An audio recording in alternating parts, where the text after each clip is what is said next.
हाँ तो बच्चों 10th क्लास का चैप्टर नंबर 1 रियल नंबर्स वास्तविक संख्याएं। तो सबसे पहली बात, रियल नंबर्स वास्तविक संख्याएं होती क्या है। तो all rational and irrational numbers are real numbers, मतलब सभी परिमेय और अपरिमेय संख्याएं वास्तविक संख्याएं होती है। अब वास्तविक संख्याएं बाद में, पहले ये देखो जरा, ये संख्याएं पढ़ी होंगी अपनी छोटी क्लास में कि natural numbers, whole numbers, integer, rational, irrational, ये सब क्या होते हैं। तो सबसे पहले नेचुरल नंबर्स की बात करते हैं, प्राकृतिक संख्याएं की। तो क्या होती है नेचुरल नंबर्स, जो 1 से स्टार्ट होती हैं, 1 2 3 4 आगे कंटिन्यू। होल नंबर्स जो 0 से स्टार्ट होती हैं, नेचुरल नंबर्स में बस 0 को और इंक्लूड कर देते हैं, 0 और मिला देते हैं, 0 1 2 3 4 और गिनती कभी खत्म होती नहीं, चलती रहती है आगे। अब बात करते हैं इंटीजर्स की। तो इंटीजर्स क्या होते हैं। तो इंटीजर्स का मतलब होता है पूर्णांक।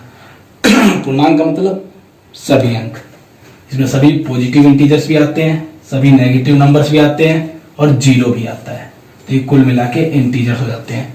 अब उसके बाद बात करते हैं रैशनल नंबर्स की, जो इसमें है रियल नंबर्स में। रैशनल नंबर्स क्या होते हैं, परिमेय संख्याएं, वे नंबर जिनको हम P/Q के फॉर्म में लिख सकते हैं।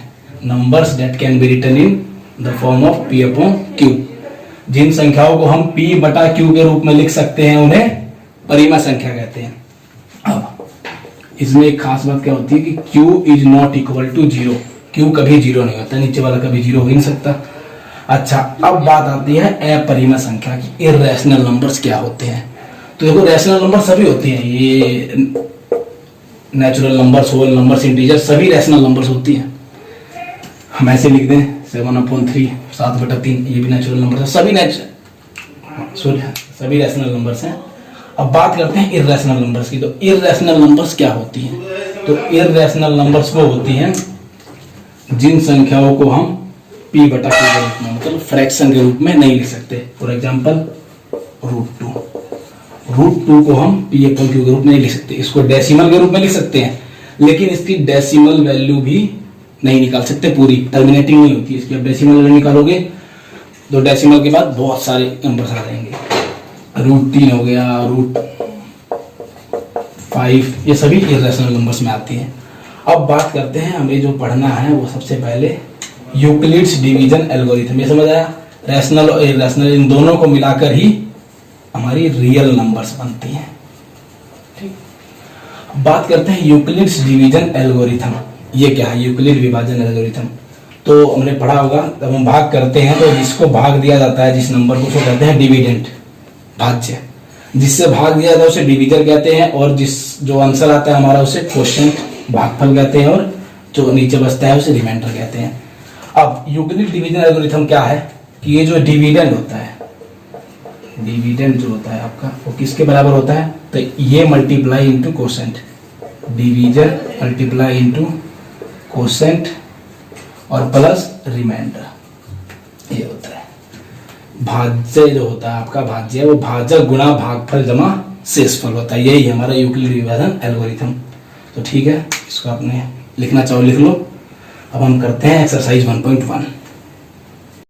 अच्छा बच्चों, तो एक्सरसाइज 1.1 का फर्स्ट क्वेश्चन नंबर 1 कह रहा है कि use Euclid's division algorithm to find the HCF of, मतलब नीचे जो संख्या है इनका HCF निकालने के लिए हमें यूक्लिड्स डिवीजन एल्गोरिथम का यूज करना है।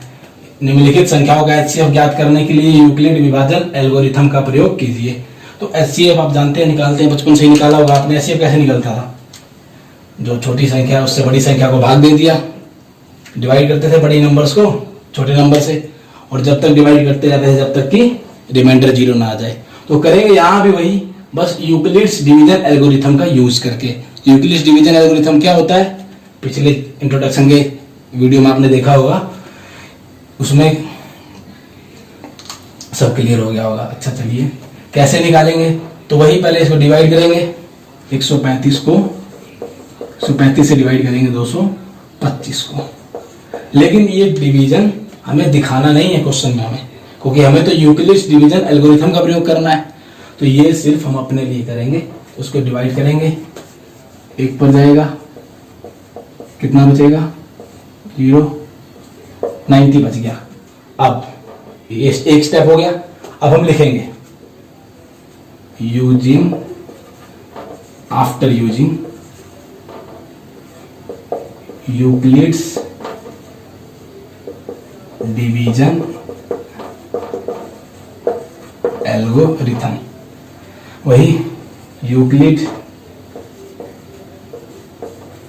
विभाजन एल्गोरिथम का प्रयोग करने पर।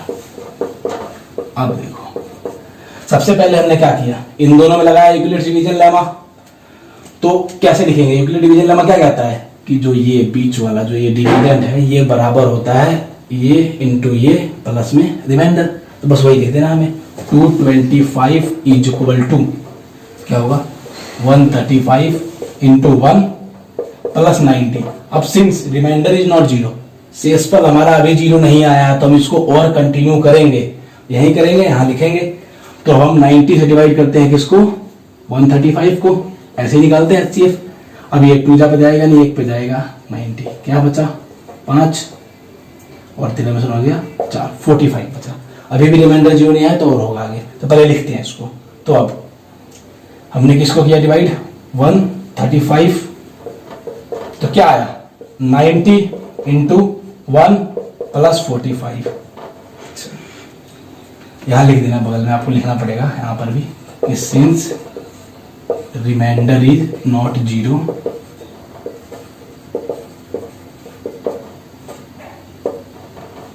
सो हमने यहां भी यूक्लिड डिवीजन लेमा लगाया है। अच्छा, अब इसमें भी रिमाइंडर जीरो तो आया नहीं, हिंदी वाले क्या लिख देंगे, शेषफल शून्य नहीं है। तो यहां भी नहीं आया तो फिर लिखेंगे कि remainder is not zero, remainder zero अभी भी नहीं आया तो और कंटिन्यू होगा। अब हम क्या करेंगे, 45 से डिवाइड करेंगे 90 को, 2 यहां पर जाएगा, यहां रिमाइंडर जीरो आ जाएगा, तो यहां खत्म हो जाएगा। तो 90 इज इक्वल टू 45 इंटू 2, 45 गुना 2 जमा 0, रिमाइंडर जीरो आ गया। तो लिख देंगे कि since remainder is zero, remainder zero है इसलिए, and divisor at this point, इस समय डिवीजर क्या है हमारा, हमने किससे भाग दिया था 45 से, इज 45। सो HCF क्या आ गया आपका 135 एंड 225 का 45। ये होता है ना जो लास्ट में डिवीजर होता है हमारा, वही हमारा HCF होता है। हिंदी वाले से लिख देंगे इसकी, चूंकि शेषफल शून्य है और इस समय भाजक 45 है तो इन दोनों का HCF जो होगा वो क्या होगा 45, और बस खत्म। तो HCF वैसे ही निकालेंगे जैसे निकालते हैं, यूक्लिड्स डिवीजन लेमा का यूज करने के लिए हम ऐसे करके लिख के दिखा देंगे, बस ये बस खत्म। तो पॉज करो वीडियो और इसे नोट करो।